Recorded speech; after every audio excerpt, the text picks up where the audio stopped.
دا ازادي بدعت نه دی ورشه تاسو کې د هغه خلکو نه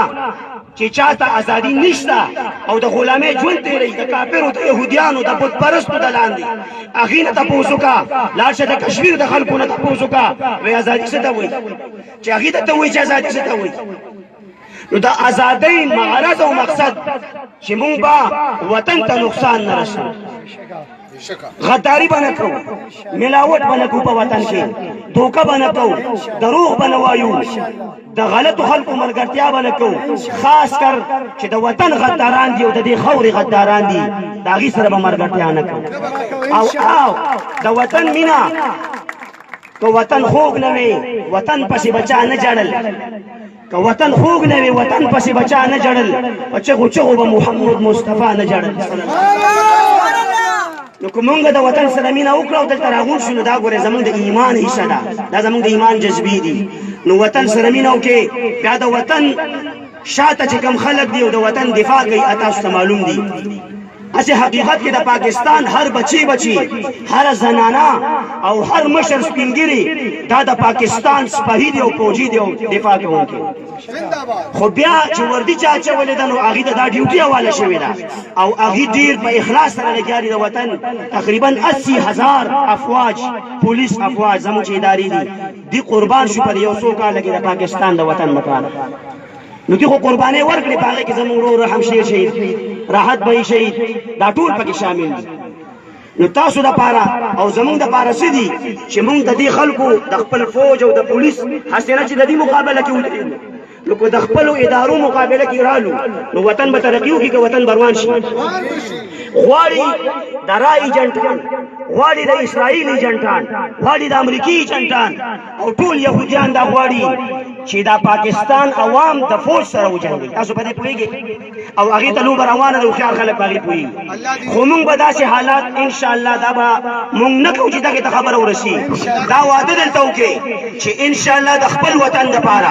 د دې خاورې دپاره د اسلام دپاره د دې مسلمانانو د عزتونو دپاره د مسلمانانو د جانونو دپاره د مسلمانانو د کورونو د دفاع دپاره د اسلام دپاره د په دې وطن کې د قرآن دفاع دپاره په دې وطن کې د رسول الله مبارک د ختم نبوت د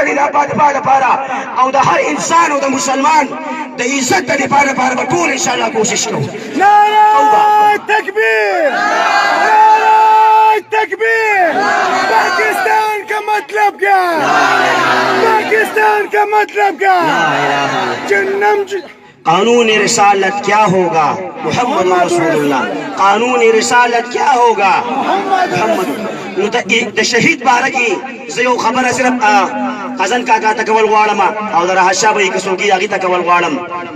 چې شهید باره کې الله تعالی د شهیدان دومره ګران دي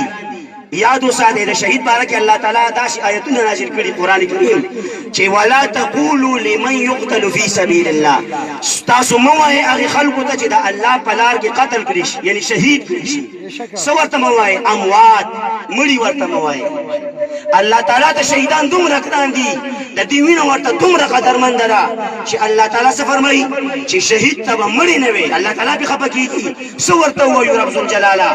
بل احیا بلکې دا جمدي دي ولکن لا تشعرون لیکن تاسو پرې نه پوهېږئ زما دا ایمان دی چې زما دا رور رحمشیر به یې په دې قبر کې جمدي دي اوس دا ټول پروګرام یې دا خبرې زمونږ اوري او دا ټول حاضر او د الله تعالی ښیي دا د قرآن کریم عقیده او د حدیث مبارکه شهیدان مړه نه دي نو شهیدانو به قدر کوو د دې به احترام کوو او چې د شهیدانو د والدین یو شهید حدیث مبارکه کې راځي یو روایت او یو کس شفاعت چې و جهنم په واجب دا به کوي بل روایت کې راځي چې د 200 کسانو شفاعت به کوي یو شهید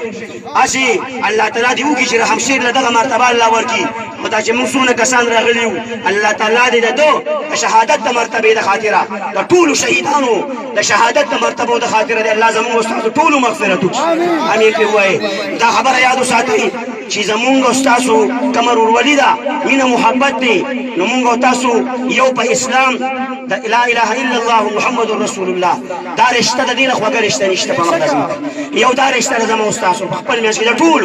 د ټول پاکستان د مسلمانانو د ټولې دنیا د مسلمانانو ورپسې دویمه رشته چې زمونږ استاد ده هغه زمونږ پہچان او زمونږ چې کوم دی آن او مان او هر څه د هغې نه تن مندن په هغې قربان چې هغه پاکستان دی. د پاکستان په لحاظ سره موږ تاسو د دې وطن اوسېدونکي یو، د دې خاورې د غدارانو سره به باقاعده جهاد کوو، د هغې ملګرتیا به نه کوو او هغې ته به موږ دا وایو چې هر څه راته وایه خو وطن ته مې څه مه وایه. هر څه وایه، کرسۍ غواړې نو وغواړه که نه، پیسې غواړې نو وغواړه که نه، عزت غواړې نو وغواړه که نه، ګاډي وغواړه، بنګلې وغواړه، هر څه راته وایه. موږ نه خفه کېږو چې ستا څه پکار دی وغواړه، چې څه کې ووایه، چې چا پسې ویې ووایه، خو هر څه راته وایه وطن ته مې څه مه وایه، وطن ته مې څه مه وایه. دا مو د اغیارو نه په سرو وینو ګټلې دی. دا وطن په لکونو مسلمانان شهیدان شوي، دا وطن مونږ الله راکړی. قدر یې وکړئ، احترام د دې ځمکې وکړئ او دا دعا به د الله نه مونږ ټول کوو مسلمانان چې الله تعالی مونږ وطن له داسې مخلصین لیډران راکړي چې وطن له ترقي ورکړي، د غریب عوام له ترقي ورکړي.